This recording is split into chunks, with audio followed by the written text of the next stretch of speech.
నమస్తే. మాతృదేవో భవ, పితృదేవో భవ, ఆచార్య దేవో భవ. తల్లిదండ్రుల తర్వాత గౌరవించాల్సింది ఉపాధ్యాయుల్ని. మరి అలాంటి ఉపాధ్యాయులకు గౌరవం దక్కుతుందా? దక్కట్లేదనే చెప్పాలి. ఆంధ్రప్రదేశ్‌లోని విజయనగరంలో ఒక ఇంజినీరింగ్ కాలేజ్‌లో టీచర్‌ని చెప్పుతో కొట్టింది ఒక స్టూడెంట్. స్టూడెంట్ క్లాస్ రూమ్‌లో ఫోన్ వాడుతుండగా చూసిన టీచర్ ఫోన్‌ని లాక్కేసుకుంది. ఆ సహనం కోల్పోయిన స్టూడెంట్ చెప్పుతో దాడి చేసింది టీచర్ మీద. ఫోన్ ఇయ్యకపోతే చెప్పుతో కొడతారా?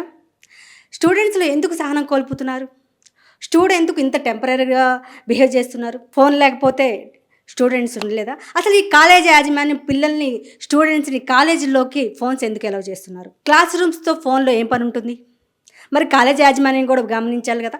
స్టూడెంట్స్‌ని ఫోన్ అలౌ చేయని రూల్ పెట్టాలి కదా! ఇక్కడ ఏం జరిగింది? ఒక సస్పెండ్ జరిగింది, ఒక రాజీనామా చేసింది.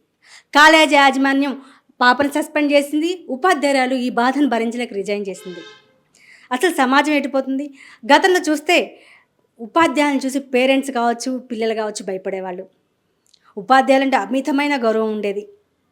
పంతులు గారు 2 దెబ్బలేసైనా మా పిల్లలకు చదువు చెప్పండి అని ప్రాధేయపడేవాళ్ళు ఉపాధ్యాయులు. ఈవెన్ స్టూడెంట్స్ కూడా బయట తిరిగేటప్పుడు ఉపాధ్యాయులు కనిపిస్తే భయపడేవాళ్ళు. అయ్యో!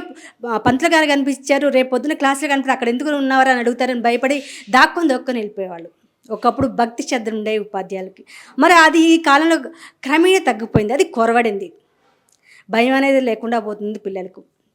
లక్షలు పెట్టి కాలేజీలో ఫీజులు కొనుక్కుంటున్న తల్లిదండ్రులు పిల్లలకి మనం కాలేజీ సీటు కొంటున్నాం, మీరు ధైర్యంగా ఉండండి, గొడవలు పడండి అని చెప్తున్నారా?